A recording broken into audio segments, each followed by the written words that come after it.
Guy Sebastian with I Choose Good. Welcome back. It is the Country Viewpoint here on your colour of Country Life, Flow FM.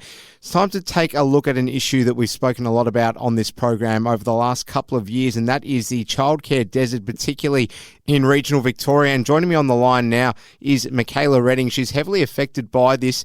She's a mother who's unable to work her job full-time, and she's also married to a farmer. Very busy life that you live, Mikaela, and you're juggling a hell of a lot more than a working woman should be. How are you? Yeah, good. Thank you, Alice. Thanks for your time today. All right, well, let's sort of try and pick this apart as best we can. It's certainly multi-layered. So you're based in Murtoa, Mikaela. That's right. I live in Murtoa. I've got 3 young boys, a 5-year-old, a 4-year-old and a 1.5-year-old. And our nearest childcare centre is in Horsham, which is 30 kilometres away, and that's where I'm based at work. We have my 2 children at the Murtoa kindergarten, my eldest 2, and the youngest one is in daycare. So it is quite the juggle, managing that with work, with farm life, and a lot of kilometres in the car. So, I mean, there's 2 major problems here. Firstly, you need childcare accessibility like every family does. And secondly, for individuals in your situation, you want a full-time career as well. You want to be able to work. You have a really important job, which is the liaison officer for the Respectful Relationships program, which is a family violence prevention program in the Department of Education. Doesn't sound like you can really do that productively on a part-time basis, even though I'm sure you're trying your best to. So, there's 2 major problems here, obviously, for mothers in your scenario. What kind of conversations are being had on the ground there in your community? So there has been a lot of advocacy. We have really been doing a lot of campaigning, particularly over the last 5 to 6 years. A lot of politicians, we're trying to get them both on board with both sides to really understand our issue. And just a lot of the policies and things come from the cities, and they don't really understand the rural complexities that we face day to day. And yeah, my job is with family violence prevention. So I go to schools and I cover a wide geographical area. So I go all the way over to Coniva, up to Hopetoun. We cover all the way down to Warrnambool with my other colleagues.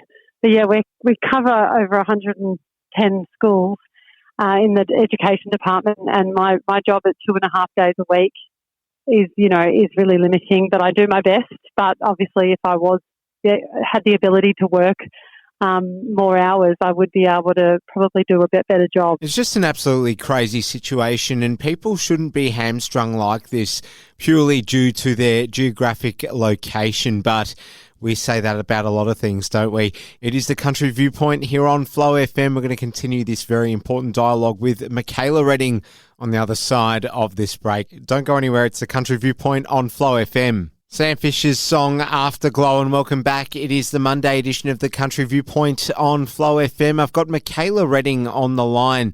She's based in Murtoa in regional Victoria, and we're talking all about a childcare desert and how challenging it is for some mums out there wanting to have a career and juggle who looks after their kids while they're at it. And with no childcare access, it's virtually an impossible task. Now, Mikaela, as we speak right now, you've managed to get someone to take care of your kids for a short time so you can get on the radio, which we very much appreciate. But it's symbolic of, the struggles that you must go to on a day-to-day basis, driving an hour just to get someone to look after your kids. It sounds awfully complex and a pretty difficult way to live.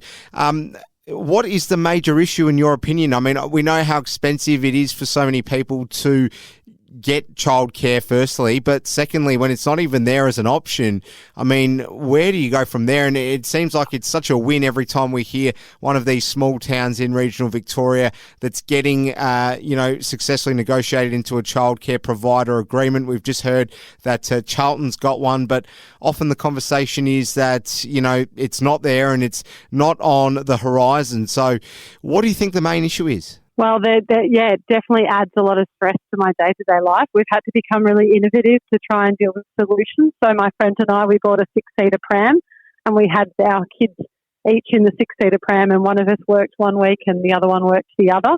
And we had people would just stop and could not get over how many kids we had in this 6-seater pram. So we've had to be really creative. But yeah, there's been extra stress with my husband having to have kids on the tractor and maybe out with the sprayer, and you question whether that's an appropriate environment for a 4-year-old, exposure to chemical, that sort of thing. but it's really just had to have been that juggle between, and that added stress that is really, and then trying just your options, whether it's, the two boys are over next door with the neighbour right now, or just day to day, it's just that added stress. So if there was something permanent in Murtoa, it would just be such a game changer to so many of us. So I'm just one of about 15, 20 people I know that are also in this same issue as well. And, qualified ICU nurses, dental nurses, there's people with actual qualifications that want to work, that really want to help the community, but they just can't. Yeah, it really is just an absolute hard situation, really hard for people to grapple with this. At the very least, the silver lining in your case is that we know that our next crop of Murtoa farmers is sorted. But just looking at what the reasons for these issues might be. What about workforce shortages? I mean, is that a major issue for regional Vic right now? Well, we actually have young people in Murtoa that are qualified childcare workers that can't actually work because they don't have a childcare spot for their own child. So I guess it's one of those things. It's we have qualified people that can't work, but I can't really speak to the stuff on the ground. But as a parent and from my own experience, I can say that there's a lot of people out there that are available to work, but they just can't because of logistics of childcare. And as a professional too, this is going to have potentially a generational impact if people like you can't enjoy a full-time career or have that prospect because of the fact that you can't have anyone looking after your kids when you need to work, then this might flow on to your kids. Yeah, absolutely. And I think one of the other things I haven't really touched on is that I really love my job.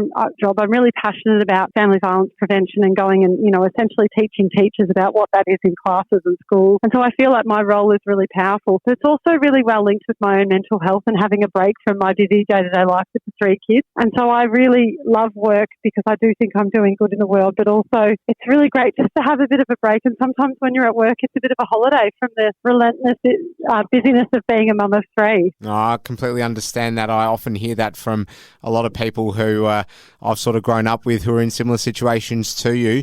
We certainly hope that it works out for you in the best way possible, whatever that looks like. Mikaela Reading, she's based in Murtoa, probably got her fingers in too many pies right now than what she should, considering everything that you're involved in. But we certainly hope that things work out in the best way possible. Thanks so much for your time, Mikaela. We may well speak to you again sometime down the line. All the best. Thanks so much, Alice. Appreciate it. More to come right after this on the Monday edition of the Country Viewpoint. Stay tuned.